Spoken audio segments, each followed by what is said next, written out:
The Match Ball. Do we have to? I think we might have to.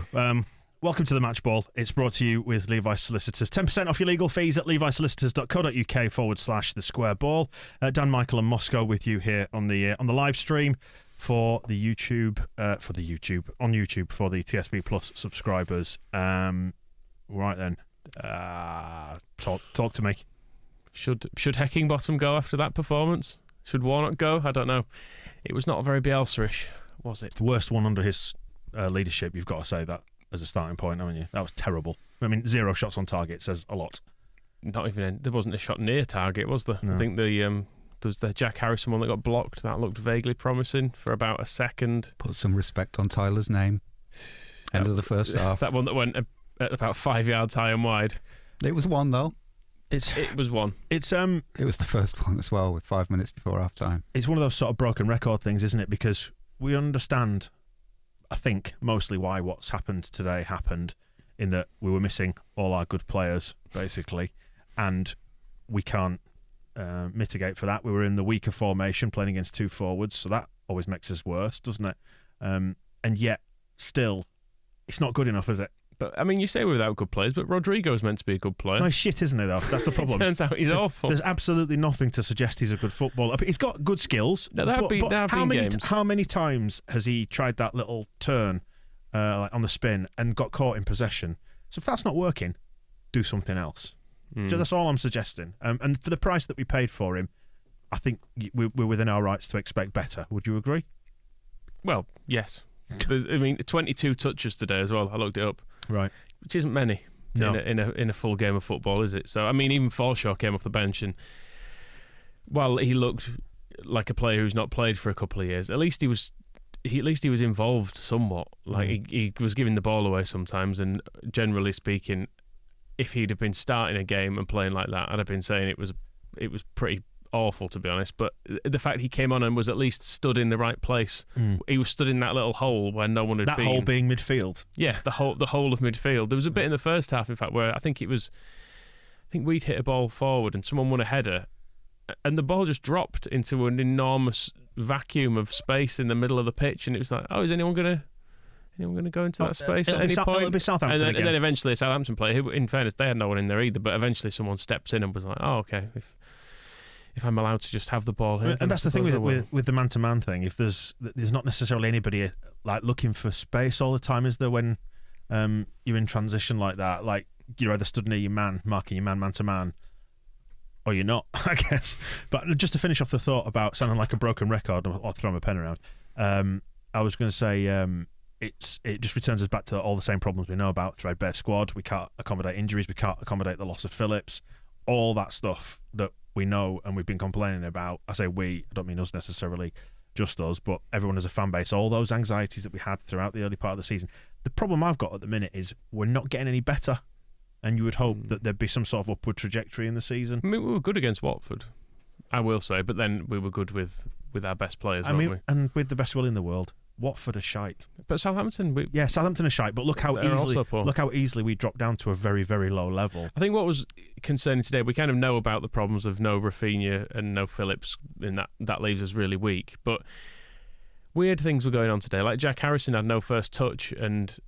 Stuart Dallas. How many times did Dallas get caught in possession? Dallas was still awful. Click, put it out of play a couple of times. Just really simple passes that he's just knocking out. I really... like the most basic things that we know these players can do, and it was all just going wrong. Moscow, you're very quiet over there. Come on, join in. I don't think there's much need for me. Or you're the positive one, and it's noticeable that you're very quiet. I think it's understanding what the listener may wish, or the viewer may wish for at this time. Continue. Tell us about Tyler Roberts. No, don't, because that's fucking boring as well. Yeah, it is. I'm bored of that, because he did Tyler Roberts. There were moments where he looked great. There were moments when you thought, what are you doing? But you could say that of any of them.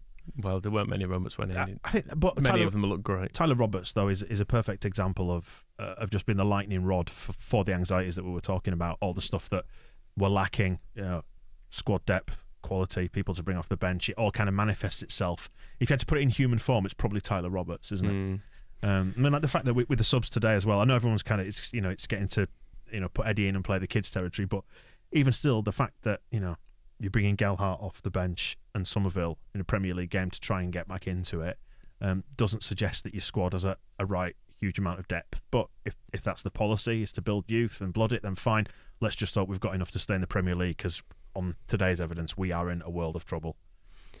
We are, but we do have Rafinha and Phillips. We do need to remember that. And with them, that the game probably has a different shape. You can't, whether or not that undoes everyone else playing terribly. Jamie Shackleton was all right. Let's focus on a positive. I don't feel he deserves much more praise than saying he was all right, because it was not great. But other things were bad. Like the whole defence was bad as well. Like Llorente and... But do you know, sorry to jump in on you, but I was going to say, it goes back to what we said this on the Phil Hay show the other day, that 3-3-1-3, that always gives me room for anxiety, because we're never as good with it when you're up against two players who are pressing you and closing you down. And that's one thing. They absolutely murdered us with the press today. We couldn't pass it out, could we? We had no out ball in midfield for one thing, and then every time we got it into wide areas, they just shut us down, and we either then lumped it, or one thing that we did do very well was pass it back to Meslier a lot. But it's because he was the only person shown for a pass out of defence. The defence they'd knock it between themselves for a little while, and then once they were pressed, there was no forward pass available to them because there was no midfield, so they had to go backwards.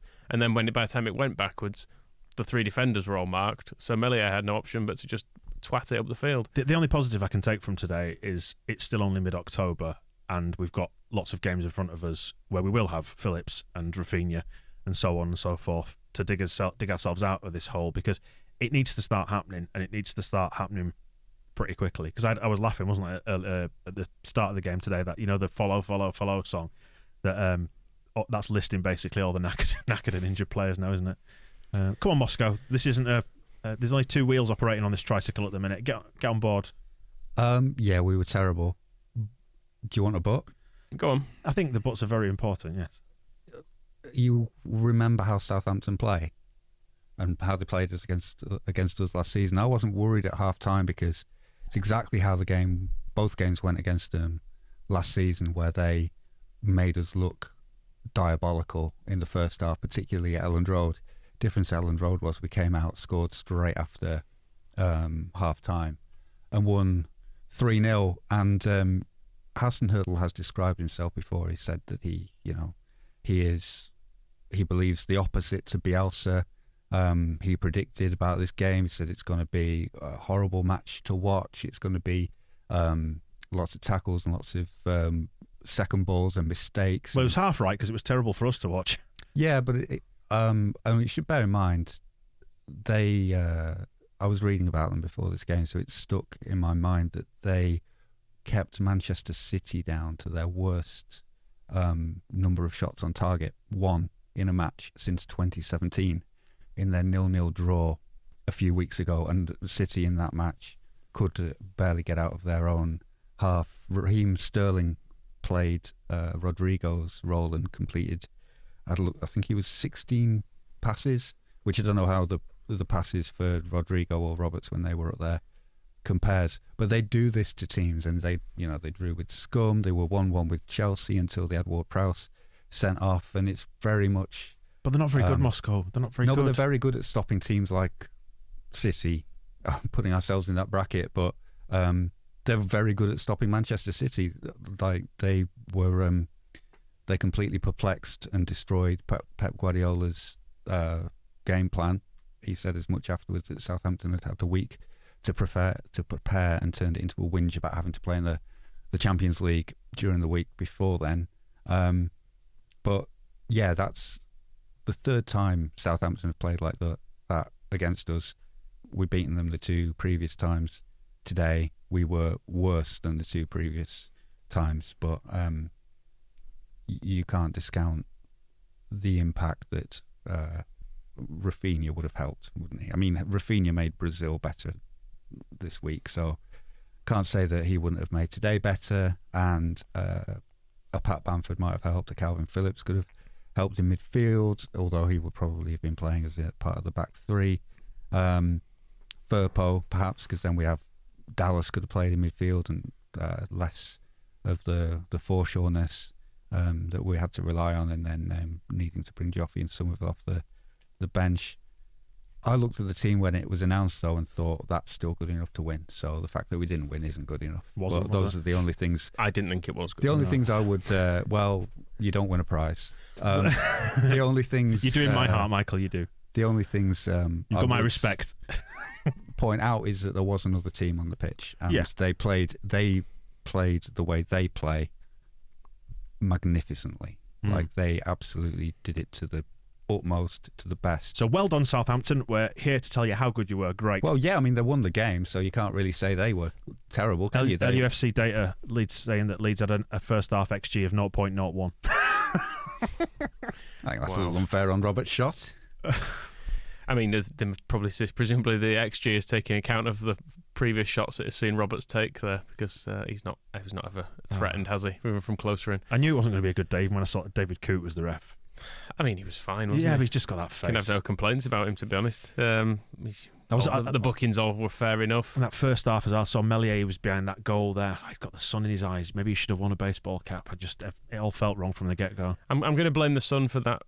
Just speaking of days when weird things go wrong, when there was that long ball forward and Stroke just let it hit his legs and fell over backwards, and you just sort of thought, this is like the player that we've been told is coming to save us from Cooper, and then actually Cooper was probably the better of the three centre-backs today, because Llorente was having a bit of a mad one as well, charging around all over the place and then hacking that bloke down on the edge of the box. What is Ralph Hasenhüttl dressed as? It looks like he's going to a Scottish wedding. Well, it's working. He's obviously getting the respect. Well, he's got all of one win on the board this season, admittedly against us, which is a bit disappointing, but no better than us, is he? Well, apart from the table. Apart from today. And the table, yeah. But apart from that, if we discount all the factual bits, yeah, you're right, there's nothing. Give me something then. I'm just looking through my notes here, and it's not pretty reading. Bielsa's 150th game in charge. Jesus, he deserved better, didn't he? Maybe he should have got us to do better.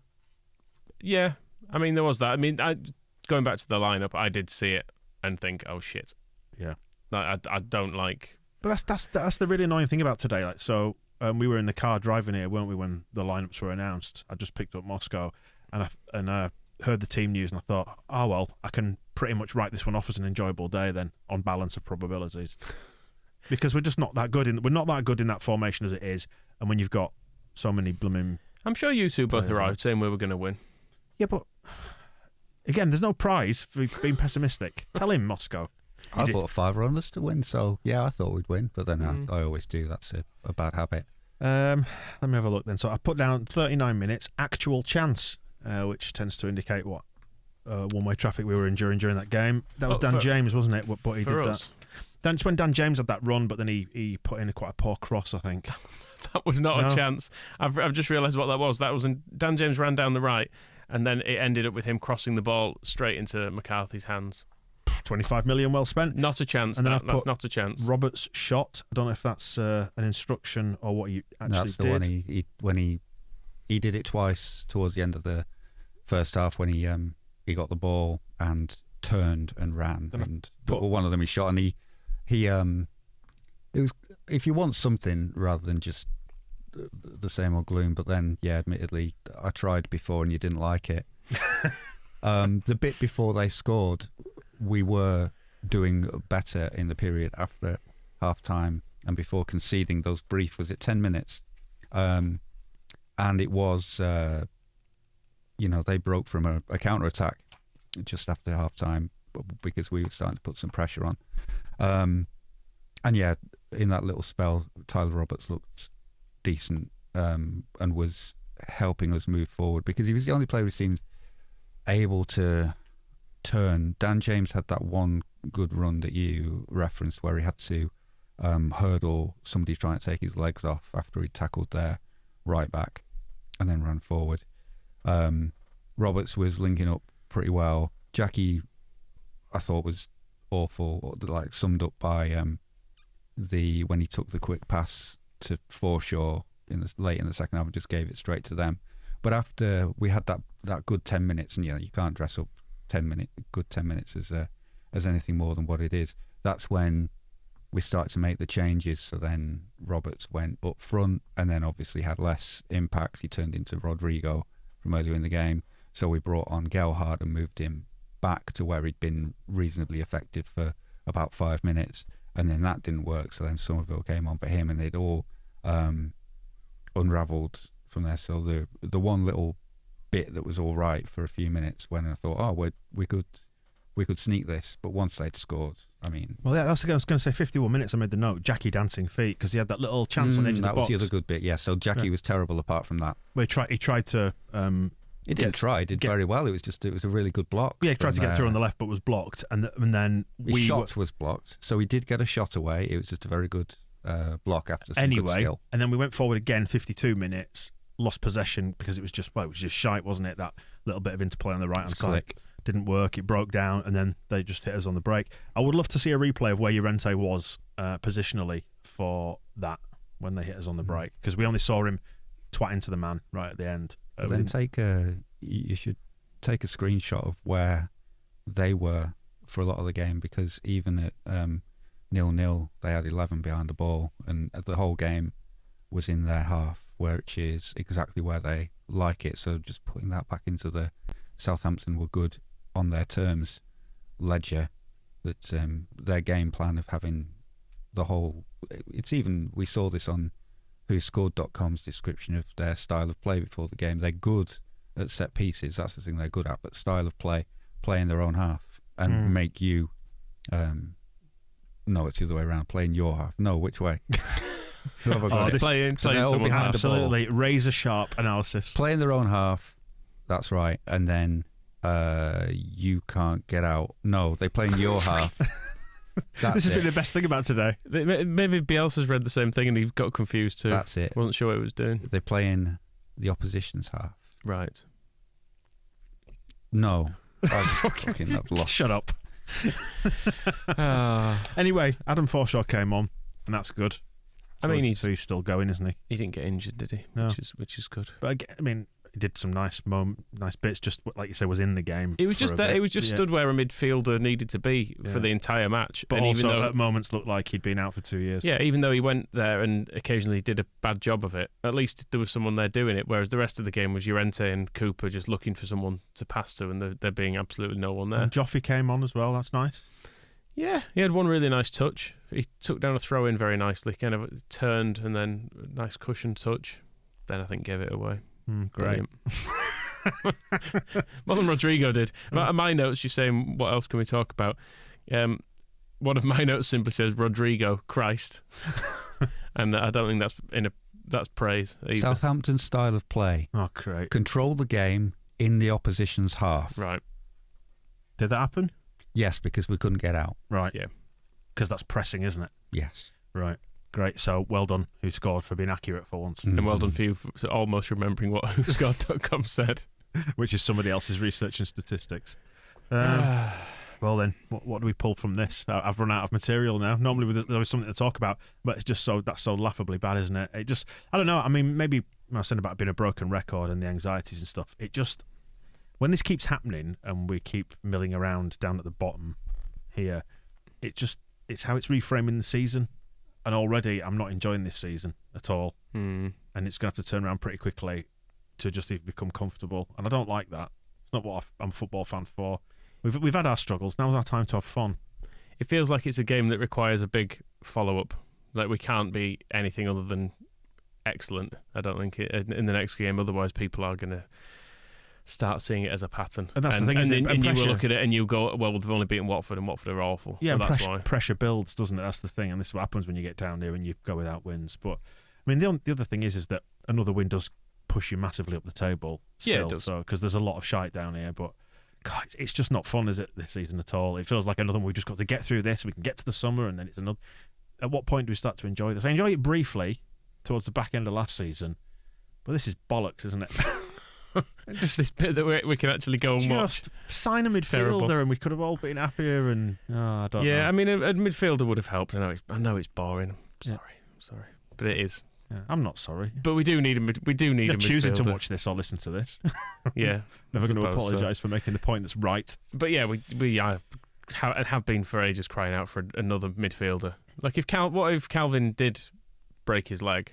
I know he's going to be back probably for the next game, but if he was out for the season, what the fuck do we do? Like, it would be such a massive issue for us, and I don't think it's acceptable to just have it have it hanging there that if one player is out, you basically don't have a backup plan. Because we've seen Koch, who's also injured, play there. We've seen Strike play there, and neither of them are actually very good at it. So stay fit, Calvin. Yeah, it feels like that one is hanging on not by a thread, because he's obviously not like on the verge of a massive breakdown, we hope, or anything like that. But you just worry, don't you, if he was to be ruled out, what that would signify. Anyway, we've heard from Captain Cooper. Anyway, I've just seen the official account tweet an interview with him, which I haven't listened to yet. We go again, but something like that. You can't go giving first half performances away like that. We've got to learn from it. What about the second half? That wasn't much better, was it? Couldn't fit that into the tweet. He may have said something. You never know. Fair point. It'd be interesting to see in what way Bielsa takes this on his own shoulders today, because he does every time, and he will. What will he make of that and take from it? I actually don't know. I think he's got to be disappointed with some of the performances there. As much as I did look at it on paper and think that's not a team that's going to win this, I also think it's unacceptable that Jack Harrison can't control the ball all of a sudden. And I think Click put it out, just passed it out of play twice, I think, under no real pressure as well. Just really basic stuff was going wrong. Yeah, you can't legislate for that, can you, when players can't play football? But then surely you look at that and that's when you say, well, those players are not good enough. Whatever that context is delivered in, if you know what I mean. Like, you know, if we end up 12th, 13th, 14th, whatever it might be this season, it's probably going to end up being job well done, isn't it? So they've been good enough to get us 9th and then there, but it's this flirtation with the bottom end, and therefore the decision making on a game-to-game basis starts to have a real influence on things, doesn't it? If you can have lots of inconsistent performances or people just kicking it out, it's not helpful. It's not. It was. I feel like we've not been in this position very often under Bielsa, where we've just had nothing good to say. No, but there wasn't anything, was there? I'm trying to think of the low points of being like the Derby game, which was obviously a madness. But then there was like Forest, where, in fairness, we still created some chances in that game, didn't we? I think. I'm trying to remember the Wigan game. That was pretty dire. It's certainly up there. Is this the worst game you think we've played under him? Taking everything into account, it might well be. Moscow. I mean, we've always had that capability. Well, not always, but it's worth remembering things like I mean, this is taking things into an even darker place. But yeah, it's really worth remembering now. As everybody's miserable, let's think back to Wigan and going 1-0 and a player up and losing 2-1 to them. Think about that tonight. As you try to put this behind you, put this game behind you by thinking about all the other times Leeds have been terrible. I mean, we were awful against Forest on that famous one, and that was off the back of a fairly dour run of not winning games for ages. So it's not unheard of, but I think it was all lost in the euphoria of promotion. Whereas I think that's part of the reason why there is not much relief to be found out of this one is because there won't be the euphoria of a promotion at the end of it, even if we go and win every game between now and the season. We probably still can't win the Premier League if that happened, can we? Because we'd probably finish in the Champions League spots, and that'd be quite good. That'd be quite good, but it's unlikely, isn't it? So even if we go on and have a really good rest of the season from now, that euphoria won't ever come. So it's just kind of like, it is just a defeat in a void. I think back to enjoy your weekend. To Bielsa's first game when you. I mean, people don't want me to be too cheerful. That's true. I enjoy the idea. I enjoy the idea that he's having to fight off being cheerful. What an absolute bell end! The first Bielsa game when you were. I'm joking. Who was it you cornered on the gantry, and you were saying to them, "This is the same players who were here at the end of last season, and look at them now." It feels like this is a reverse of it, where you'd be going, "That's Stuart Dallas. He used to do this stuff." And he lost to Forest and he lost to Wigan, and it's just I think it was as a collective though. They looked devoid of ideas and, truthfully, a bit of devoid of energy as well. There was just not the same zip about it. It felt like their pressing was much better than ours. There were so many times when the ball was there to be won for us, and we just didn't get there first. It felt like we were just second to everything, and we were not it felt like we lacked a bit of fight, which I know is a traditional. Come and be miserable, Moscow. I know. I know it is like a traditional Leeds fan response. So they're not fighting for the shirt or whatever, but they didn't seem. I don't think they seemed that arsed. I sometimes wonder. You know, like we obviously dug into what's his face, cardigan bloke. What's his name? Scott Parker. Yeah, we dug him out obviously because we saw it as an attack when he suggested we played in organised patterns or whatever it was, or what was it? Scripted movements, and it's true to an extent, isn't it? There's almost a little bit of when it doesn't work, when the plan and the pattern doesn't fall into place, we don't really know what to do. I don't know. That's one observation I have from today. Yeah, Bielsa's tactics don't leave much room for kind of innovation from the quality of players that we have. There was the Diego Simeone quote last week when he was saying that Bielsa loves nothing more than a player going on the pitch and doing something that he didn't tell him to do. But that's where you're looking at players like Calvin Phillips and Rafinha, even Bamford to an extent now that he's an England international, being big misses, because Rafinha is the one player that you can say this is how we play, see what you can do on top of that. Whereas, you know, Somerville in his third substitute appearances is not going to do it, and Tyler Roberts doesn't have the quality of Rafinha that he's going to suddenly pull out loads of, you know, skill on top of the game plan. So he very much sticks to what we're doing. And it was, I don't know if this falls into just excuse category, but Bielsa was referring in his press conference to how difficult it was to train with a team during the international break because of how many players were away and how many players were injured. So he said that there's been a lot of focus on individual improvements, but he was almost saying that it was difficult to get a training session together with like 11 versus 11, murder ball, you know, dragging Archie Gray out of school to rag him around a training pitch for a while. And when you look at the I don't know what Jackie Harrison's excuse was, but Klick definitely looked as if he'd left his ability to pass on Polish international duty. And you know, the quality, we're not just missing a few kind of reserve team players. It's, if you look back at the promotion and who has been important, then Bamford, Ayling, Phillips, absolutely vital, and then Rafinha is immediately a step up. Junior Firpo is, you know, he was improving against Watford. Don't know where he is today, but we paid quite a lot of money for that player to play, and he's not there. So yeah, I know. And it goes back to what we said at the start, isn't it? We know we know about the injuries, and we know how much we rely on those players. But that doesn't excuse the performance of the players that were out there. Yeah, I do still offer that. I think we should have beaten them today. I think we had enough good players out there. It may just be yeah. Do you want some positivity from Eamon, who does all the design work for us? I just noticed his tweet. Don't do it. I mean, I know I'm indulging in misery today. It says next season we'll be in the Championship with no Phillips, no Rafinha, no Meslier, Phil Hay covering Coventry City, and 20 Leeds podcasts will stop making new episodes. So we'll still be here. We'll still be here. Yeah. We didn't play well, says Marcelo. He's got that right.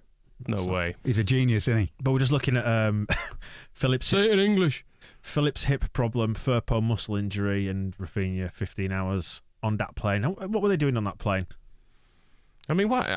What's that Liverpool twat who flew with him who was pouring poison into Rafinha's ear? Well, there's a few, aren't there? Yeah. There's a few Liverpool players. Bielsa also says the defeat was fair. It was justified in the first half, even though they scored in the second half. We found it difficult to recover the ball in the middle of the park. Evidently, our game didn't look like the one we usually play. Maybe we were not as powerful as the opponent. I didn't get the impression we didn't run to prevent the opponent. I think somebody might have asked him about running stats. Right. He felt that there were some improvements after half time.